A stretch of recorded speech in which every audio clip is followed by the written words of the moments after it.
এই আহ বিশৃঙ্খল সম্প্রদায় এবং আমার মাঝে পার্থক্য করে দেন, আলাদা করে দেন, এদেরকে আমার থেকে আলাদা করে দেন। আর সম্ভব না, এদেরকে অনেক গুছাইবার চেষ্টা করছি, আর সম্ভব না।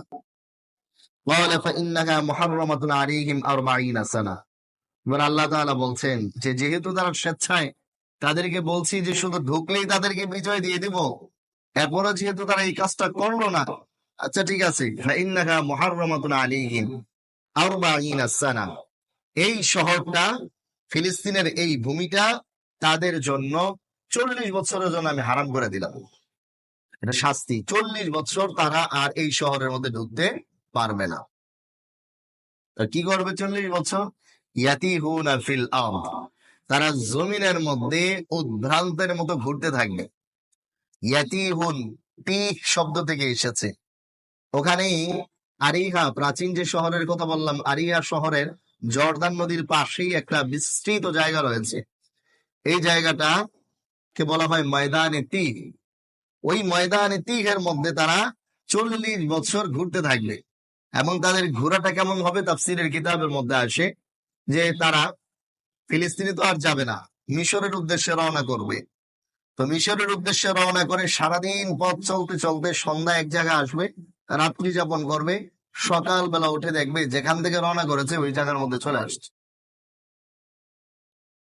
এভাবে আল্লাহ রাব্বুল আলামিন শাস্তি স্বরূপ তাদেরকে 40 বছর ওই জায়গার মধ্যে ঘুরাইছে।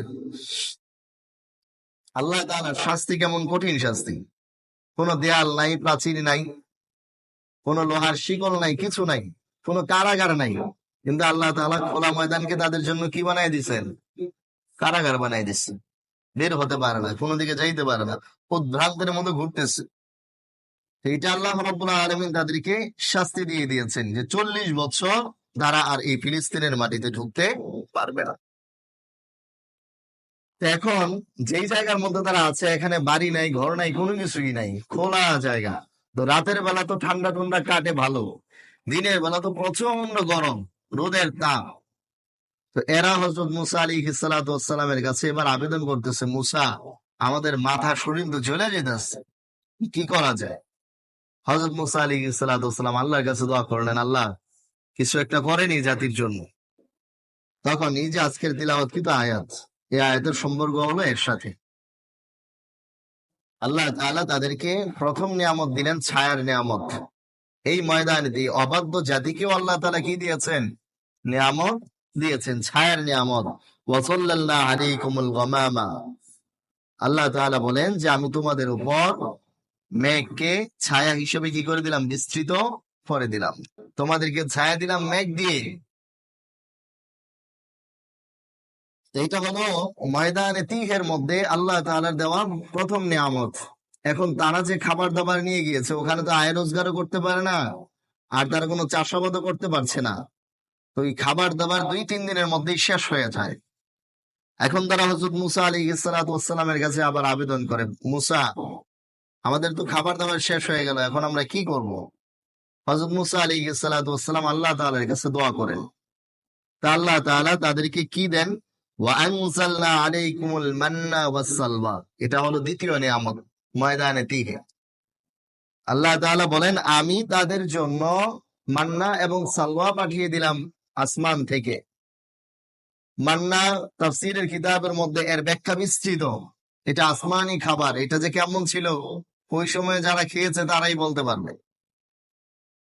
মূলত যারা খেয়েছে তারাই বলতে পারবে। বাকি তাফসীরের কিতাবের মধ্যে যেটা আসে, মান্নার কথা আসে, মান্না হলো এটা দুধের চেয়েও সাদা এবং মধুর চেয়েও মিষ্টি, জমাট বাঁধা এক ধরনের সাদা ধবধবে খাবার, যেটা রাতের শেষ প্রহরে বিভিন্ন গাছের উপর শবনম, অর্থাৎ এই যে কি বলে এটা, কুয়াশা, একটা শিশির, শিশির যেমন গাছের পাতায় জমে থাকে শীতকালে, শিশিরের মতো এটা কি করতো, পাতায় পাতায় পাতায় পাতায় এভাবে জমে থাকতো। আসমান থেকে এই খাবারটা নাজিল হতো, এটা হলো মান্না। তো এটাকে তারা সংগ্রহ করতো ওখান থেকে। আরেকটা হলো সালওয়া। সালওয়া হলো এটা পাখির খাবার, পাখির গোশত। তো এই দুইটা খাবার আল্লাহ রাব্বুল আলামিন তাদেরকে আহার স্বরূপ দিয়েছেন, খাদ্য স্বরূপ দিয়েছেন, যে কোনো কষ্ট ছাড়া, কোনো ঝামেলা ছাড়া তারা এই দুইটা জিনিসকে খাবে। মান্না সালওয়া। এরপরে তৃতীয় আরেকটা নিয়ামত দিয়েছেন, যে নিয়ামতের কথা সামনে আলোচনা এসেছে, ওটা হচ্ছে খাবার দাবারের পরে এখন তো পিপাসা লাগে, পানির প্রয়োজন। হযরত মুসা আলাইহিস সালাতু ওয়াস সালামকে বলেছেন যে লাঠি দিয়ে পাথরের মধ্যে আঘাত করো, তাহলে দেখবা 12টা ঝর্ণা প্রবাহিত হয়ে গেছে।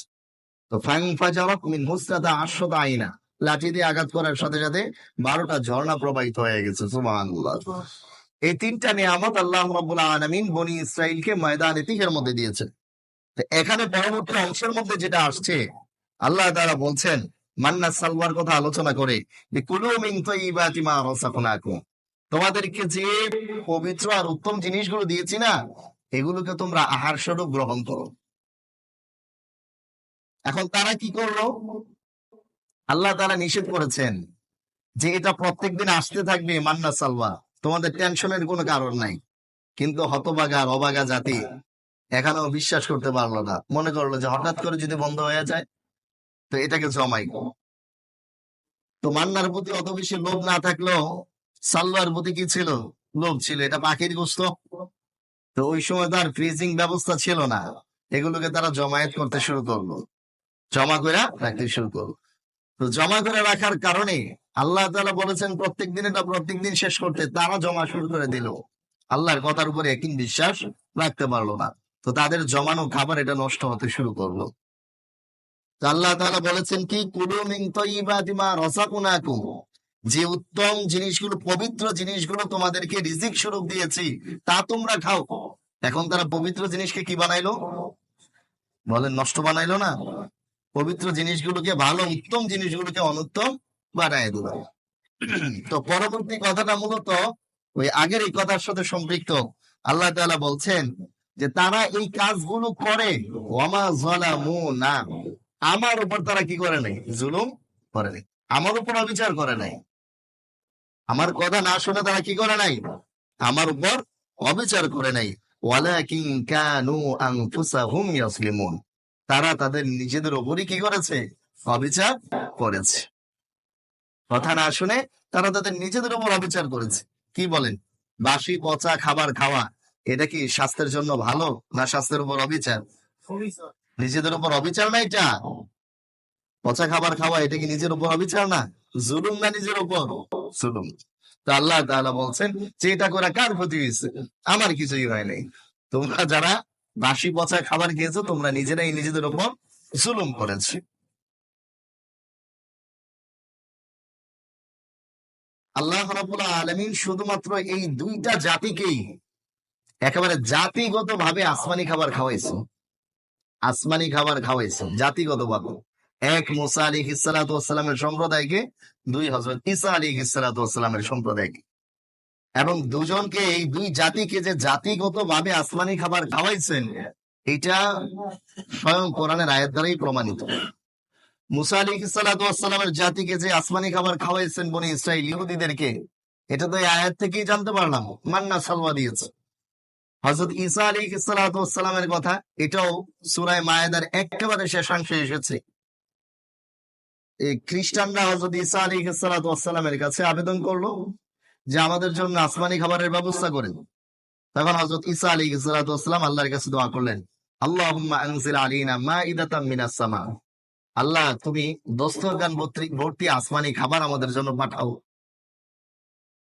দস্তরখান ভর্তি আসমানি খাবার তুমি আমাদের জন্য পাঠাও। তা আল্লাহ রাব্বুল আলামিন বললেন, ফাইন্নী মুনাসসিলুহা আলাইকুম ফামান ইয়াকফুর বা'দি মিনকুম ফাইন্নী উআযিবুহু আযাবান লা উআযিবুহু আহাদাম মিনাল আলামিন। খাবার তো আমি পাঠাবো ঠিক আছে, কিন্তু মনে রাখো এরপরে যদি কেউ অকৃতজ্ঞ হয়, কেউ কুফরি করে, তাহলে তাকে আমি এমন শাস্তি দিব যা বিশ্বজগতে এর আগে কাউকে আমি এই শাস্তি দেই নাই। তো এদেরকে এই যে আসমানি খাবার দিয়েছে, দস্তরখান ভর্তি খাবার, এখানেও নির্দেশনা ছিল যে খাবার যা পাইবা প্রতিদিন একটা প্রতিদিন, প্রতিবেলাটা প্রতিবেলা তোমরা খাও। খাবার আসছে কার পক্ষ থেকে? আল্লাহর পক্ষ থেকে। তার খাজানায় তো কোনো কি নাই, অভাব নাই, কত খাইবা বান্দা। তা তারা এখানেও তারা খাবারকে মজুত করতে শুরু করলো, ইদ্দিখার, মজুদ করতে শুরু করবে। মজুদ জিনিসটা খুবই খারাপ জিনিস। অতিরঞ্জন কোন মজুদ করার জিনিস, এটা কিনা ভালো না, অতিরঞ্জন যেটা। তো তারা এটা কি করা শুরু করলো, মজুদ করা শুরু করলো। পরবর্তীতে তাফসীরের কিতাবের মধ্যে আসে, এটা কোরআনে আয়াতে আসে নাই, আল্লাহ তাআলা তাদেরকে শূকর এবং বানর বানিয়ে দিয়েছিলেন। শূকর এবং বানর বানিয়ে দিয়েছিলেন। তো জাতিগত ভাবে এই দুইটা জাতিকে, মুসা আলাইহিসসালামের জাতি এবং ঈসা আলাইহিসসালামের জাতিকে আল্লাহ তাআলা কি করেছেন, আসমানি খাবার খাইয়েছেন। মুহাম্মদ সাল্লাল্লাহু আলাইহি ওয়াসাল্লামের উম্মতকে জাতিগত ভাবে কোনো কি করেন নাই, আসমানি খাবার দেন নাই, কিন্তু ব্যক্তি বিশেষ খেয়েছেন, ব্যক্তি বিশেষ খেয়েছেন। হযরত খুবাইব রাদিয়াল্লাহু আনহুর ঘটনা তো আপনাদের জানার কথা। সাহাবী হযরত খুবাইব রাদিয়াল্লাহু আনহু নবীজি সাল্লাল্লাহু আলাইহি ওয়াসাল্লাম 10 জনকে পাঠাইছিলেন উহুদের যুদ্ধের পরে, মক্কার কাছাকাছি গিয়ে সেখানে গোয়েন্দা হিসেবে পাঠাইছিলেন মক্কার কাফেরদের খবরাখবর নেওয়ার জন্য।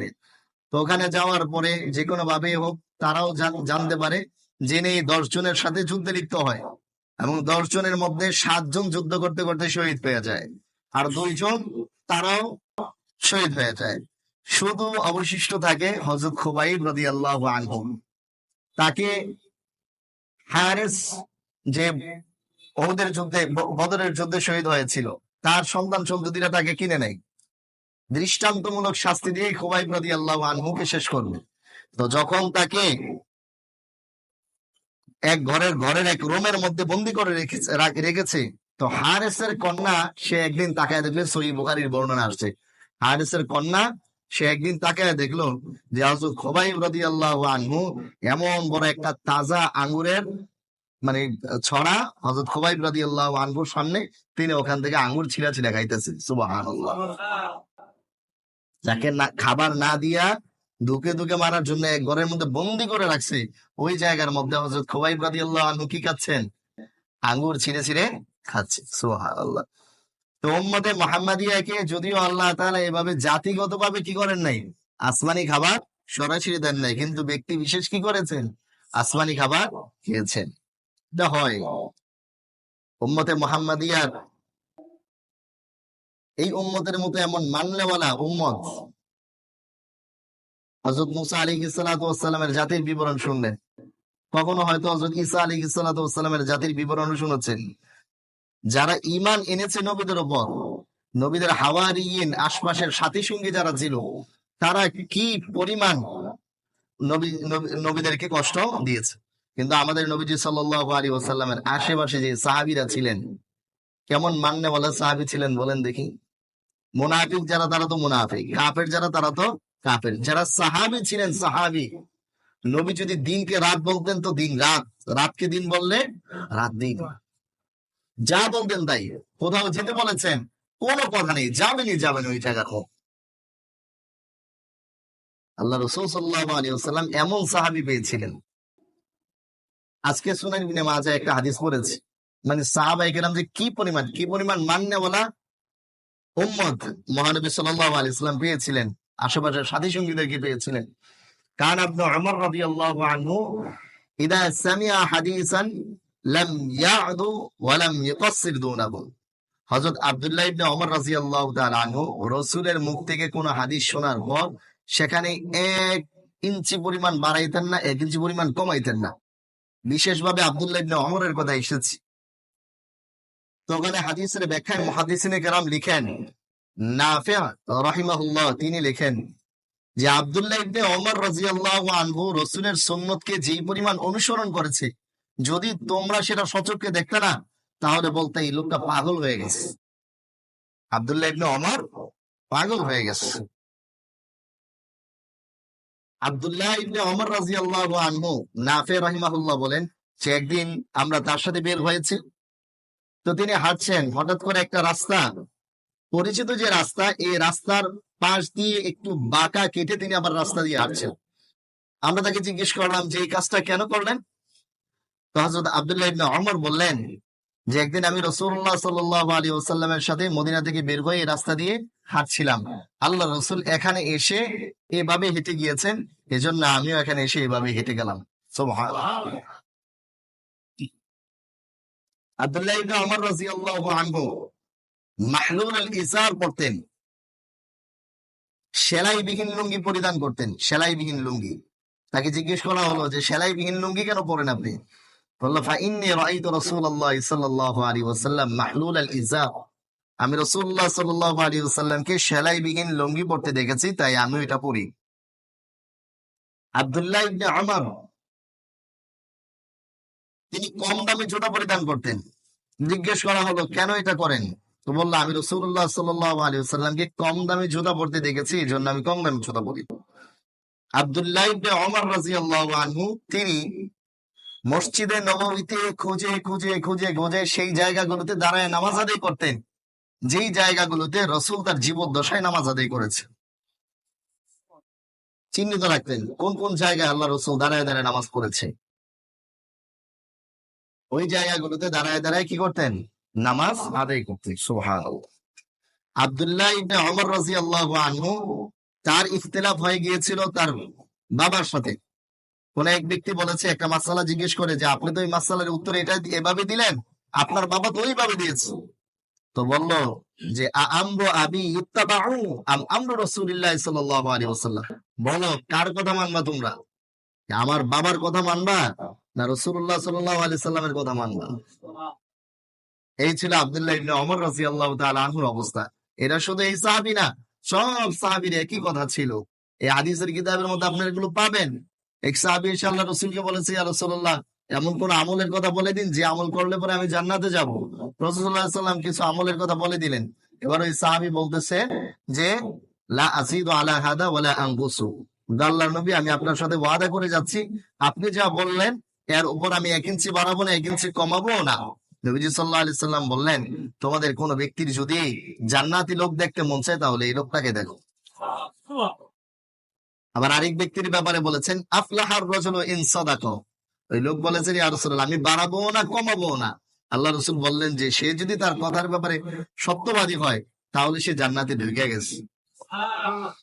আল্লাহ রাসূল সাল্লাল্লাহু আলাইহি ওয়াসাল্লাম এমন মান্যওয়ালা জামাত পেয়েছিলেন, সাহাবায়ে কেরামের জামাত, কিন্তু অন্যান্য নবীরা এমন মান্যওয়ালা জামাত পান নাই। তো বলার উদ্দেশ্য হলো, এই উম্মতে আমাদের প্রশ্ন আসতে পারে, ইহুদিকে নাসারাদেরকে এভাবে আসমানি খাবার খাওয়াইছে, তা আমাদেরকে তো কি করলো না আসমানি খাবার এভাবে জাতিগত ভাবে খাওয়ায় নাই? হ্যাঁ, জাতিগত ভাবে খাওয়ায় নাই, ঠিক আছে। অনেক সময় খাবার একজনের ভাগে হয়, ভালোবাসা আরেকজনের ভাগে হয়। রাসূল সাল্লাল্লাহু আলাইহি ওয়াসাল্লাম মক্কা বিজয়ের পরে যখন মক্কায় আসলেন, তখন সেখানে গনিমতের মাল সব মক্কাবাসীরা দিয়ে দিতেছে। তো মদিনার যারা, তাদের মধ্যে একটা গুঞ্জন শুরু হয়ে গেল, সমালোচনা শুরু হয়ে গেল। তো মুহাম্মদ সাল্লাল্লাহু আলাইহি ওয়াসাল্লাম অসহায়ের সময় আমাদের এখানে ছিল, আমরা তো এর খুব সঙ্গ দিয়েছি, এখন আপনজনদেরকে পেয়ে আমাদেরকে ভুলে গেছে। তো এটা কয়েকজনের কান হয়ে রাসূল সাল্লাল্লাহু আলাইহি ওয়াসাল্লামের কান পর্যন্ত পৌঁছেছে। নবীজি সাল্লাল্লাহু আলাইহি ওয়াসাল্লাম সমস্ত আনসারীদেরকে আলাদা একটা আনসারদের মজলিস করলেন, ওখানে আনসারী সবাইকে উপস্থিত করলেন। করে রাসূল সাল্লাল্লাহু আলাইহি ওয়াসাল্লাম বললেন, আচ্ছা বলো, প্রথমে তাদের অনেক গুণকীর্তন গাইছেন যে তারা কি করেছে, তাদেরকে রাসূল কতটুকু মহব্বত করে। সর্বশেষ যেই কথার পরে আনসারীরা আর চোখের পানি ধরে রাখতে পারে নাই, নবীজি বলেছেন যে শোনো, দিন শেষে প্রত্যেকটা মানুষ আপন আপন জিনিস নিয়ে তাদের ঘরে ফিরে যাবে, আর তোমরা তোমাদের রসুলকে নিয়ে বাড়ি ফিরে যাবে, এতে কি তোমরা সন্তুষ্ট না? এই কথা বলার পরে আনসারী সাহাবী যারা ছিল তারা কাঁদতে কাঁদতে কাঁদতে কাঁদতে হেসকি চলে আসছে। সুবহানাল্লাহ। তো অনেক সময় এরকম হয়, সম্পদ যায় একদিকে, ভালোবাসা যায় আরেকদিকে। তো আমার মনে হয় এই উম্মতে মুহাম্মাদিয়ার উপর আল্লাহ তাআলার এক্সট্রা কি আছে? ভালোবাসা আছে। খাবার দাবার এটা খাওয়াইলেই কি না খাওয়াইলেই কি, রাইখা তো দিচ্ছেন জান্নাতে, অসুবিধা কি আছে? জান্নাতে তো আল্লাহ তাআলা খাওয়াইবেন না, এর চেয়ে ভালো জিনিসই খাওয়াইবেন। এখানে তো নবী চাইয়া একটা আনছে, ওই জায়গার মধ্যে ওয়ালাকুম ফিহা মা তাশতাহি আনফুসুকুম, আল্লাহ বলে দিবেন যে দুনিয়ার মধ্যে তুমি আমার তাবে ছিল না, এখন আমি তোমার তাবে হয়ে গেলাম। দুনিয়াতে তো তুমি আমারটা শুনছো, এখন আমি তোমারটা শুনবো। যা বলো, মনটায় যা চায়, মুখ দিয়ে বলতে হবে না, দিল যা চায় আমি ওইটা দিয়ে দিব। আল্লাহ রাব্বুল আলামিন আমাদের সবাইকে সহিহ বুঝ দান করুন। محمد وعلى آل محمد كما صليت على إبراهيم وعلى آل إبراهيم إنك حميد مجيد اللهم بارك على محمد وعلى آل محمد كما باركت على إبراهيم وعلى آل إبراهيم. استغفر. আলহামদুলিল্লাহ, আল্লাহ তাআলার সীমাহীন দয়া, মেহেরবানি ও করুণা, যিনি আমাদেরকে আজকের এই সাপ্তাহিক তাফসীরুল কোরআন মজলিসে আসার বসার তৌফিক দান করেছেন, সকলেই অন্তর থেকে শুকরিয়া আদায় করি আলহামদুলিল্লাহ। সম্মানিত মুসলিয়ানে কেরাম, আজকে আমরা সূরাতুল বাকারার 57 নম্বর আয়াতে কারিমার তরজমা ও তাফসীরে আলোচনা শুনবো ইনশাআল্লাহ। আজকের তিলাওয়াতকৃত আয়াতে আল্লাহ রাব্বুল আলামিন বলেন, ওয়াযাল্লালনা আলাইকুমুল গামামা, আর আমি তোমাদের উপর মেঘমালাকে বিস্তৃত করে দিলাম, ছায়া হিসাবে দিয়ে দিলাম। ওয়া আনজালনা আলাইকুমুল মান্না ওয়াসসালওয়া, আর আমি তোমাদের জন্য অবতীর্ণ করলাম মান্না এবং সালওয়া। কুলু মিন তাইয়্যিবাতি মা রাযাকনাকুম, যে উত্তম বস্তুসমূহ আমি তোমাদেরকে রিজিক স্বরূপ দিয়েছি তা তোমরা আহার করো, খাও। ওয়া মা যালামুনা, তারা আমার উপর অবিচার করেনি, ওয়ালাকিন কানু আনফুসাহুম ইয়াজলিমুন, কিন্তু তারা তাদের নিজেদের উপরই অবিচার করেছে। গত সপ্তাহের আলোচনা আপনাদের আশা করি মনে আছে।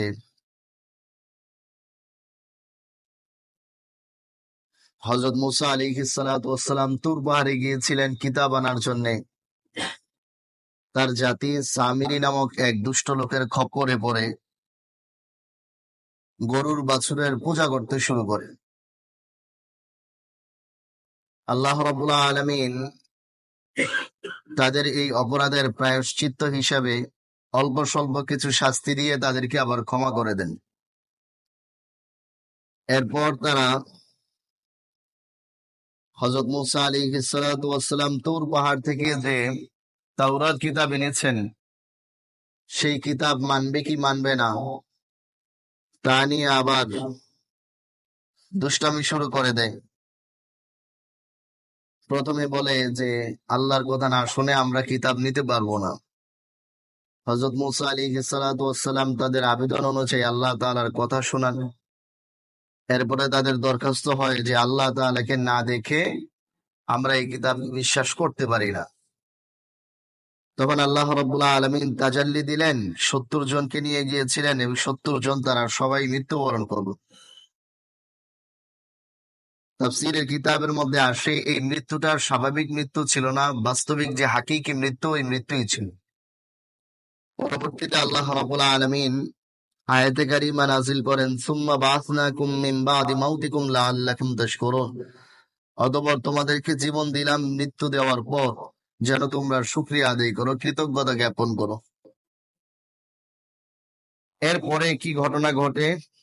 আল্লাহ রাব্বুল আলামিন হযরত মুসা আলাইহিস সালাতু ওয়াস সালামকে বলেন যে এবার তুমি তোমার সম্প্রদায়কে বলো তারা যেন তাদের আদি নিবাস, তাদের পূর্বপুরুষরা যেখানে বসবাস করেছিল সেখানে যেন চলে যায়। আপনাদের আলোচনা মনে থাকার কথা যে বনি ইসরাইলের আদি নিবাস ছিল কোনটা? কোন জায়গার মধ্যে তাদের তাদের পূর্বপুরুষরা কোন জায়গায় বসবাস করত? বনি ইসরাইলের কোথায়? জেরুজালেমে। মাশাআল্লাহ। হযরত ইয়াকুব আলাইহিস সালাতু ওয়াস সালাম কেনান শহরে তার জন্ম। কেনান কোথায় ছিল? এটা ফিলিস্তিনের একটা অঞ্চলের নাম কেনান। তো হযরত ইয়াকুব আলাইহিস সালাতু ওয়াস সালামের যে 12 পুত্র, এই 12 পুত্র থেকেই তো বনি ইসরাইলের বংশবিস্তার। তো হযরত ইয়াকুব আলাইহিস সালাতু ওয়াস সালাম ও হযরত ইউসুফ আলাইহিস সালাম তাদের দুজনেরই আদি নিবাস জন্মসূত্রভাবে তারা ছিলেন ফিলিস্তিনি, কেনানের। তো আল্লাহ রাব্বুল আলামিন মুসা আলাইহিস সালাতু ওয়াস সালামকে বললেন যে আপনি আপনার জাতিকে বলুন, বনি ইসরাইলকে বলুন, নির্দেশ দিন যে আমার পক্ষ থেকে নির্দেশনা এসেছে তারা যেন তাদের আদি নিবাস যেখানে সেখানে চলে যায়, ফিলিস্তিনে চলে যায়। মিশর থেকে নদী পার হয়ে এসেছে, এখন যেন তারা তাদের আদি নিবাসে চলে যায়। হযরত মুসা আলাইহিস সালাতু ওয়াস সালাম বনি ইসরাইলকে নিয়ে রওনা করলেন সিরিয়ার দিকে। হযরত মুসার ইচ্ছা হলো যে সিরিয়া দিয়ে ফিলিস্তিনের ভিতরে ঢুকবে। জর্দান নদী পাড়ি দিয়ে আরিহা নামক একটা প্রাচীন শহর, এই আরিহা শহরের মধ্যে গিয়ে, এটা আরিহা শহর, এটা একেবারে ফিলিস্তিনের সীমান্তবর্তী শহর, ওখানে গিয়ে তারা সৈন্য শিবির স্থাপন করলো। হযরত মুসা আলাইহিস সালাতু ওয়াস সালাম বনি ইসরাইলের 12টা গোত্রের 12 জন সর্দারকে ডাকলেন, ডেকে তাদেরকে বললেন যে দেখো, আল্লাহ তাআলা তো ফিলিস্তিনে ঢোকার জন্য আমাদেরকে নির্দেশ দিয়েছে।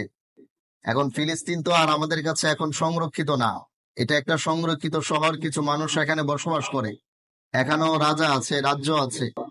একটু তোমরা খোঁজ খবর নিও তো, দেখো তো যে ভিতরে কারা আছে, তাদের শক্তি দাপট ক্ষমতা কতটুকু। হযরত মুসা আলাইহিস সালাতু ওয়াস সালাম গোত্রের 12টা গোত্রের 12 নেতাকে এই দায়িত্ব দিলেন। তো এই 12 নেতা তারা গিয়েছে খোঁজ খবর নিতে। ওইদিকে ফিলিস্তিনে যে অঞ্চলটা ছিল, এই পুরো অঞ্চলের মধ্যে যখন ওইখানকার মানুষ সব চলে গিয়েছে মিশরে, এই জায়গার মধ্যে এসে গোড়াপত্তন করে হযরত হুদ আলাইহিস সালাতু ওয়াস সালামের জাতি, আদ জাতির একটা গোত্র, আমালিকা, কওমে আমালিকা বলা হয়, আমালিকা সম্প্রদায়। এরা এসে এই জায়গার মধ্যে গোড়াপত্তন করে। এরা দেখতে অনেক উঁচা লম্বা ছিল, অনেক শক্তিশালী এবং ক্ষমতাধর পাওয়ারফুল লোক ছিল, সুঠাম দেহের অধিকারী ছিল। পাহাড় খোদাই করে করে ওখানে তারা বসবাস করতো, বাড়িঘর নির্মাণ করে ওখানে তারা থাকতো। তো এই কওমে আমালিকা, এত ক্ষমতাধর শক্তিশালী মানুষ ওখানে থাকতো, এদের সাথে জিহাদ করতে হবে, যুদ্ধ করতে হবে। তো 12 জন গিয়েছে খবর নিতে। সীমান্ত পাহারা দিচ্ছিল একজন আদ জাতির এক ব্যক্তি, সে 12 জনকে দেখে তাদেরকে একাই 12 জনকে ধরে নিয়ে গেছে। বুঝতে পারছেন তাদের শক্তি কতটুকু? এখন তাদের শক্তির বিবরণ দিতে গিয়ে অনেকে অনেক ধরনের অলীক, মিথ্যা এবং বানোয়াট, যেগুলো তাফসীরের কিতাবের মধ্যে নাই, মাউযু বিষয়, এগুলোকে বলে।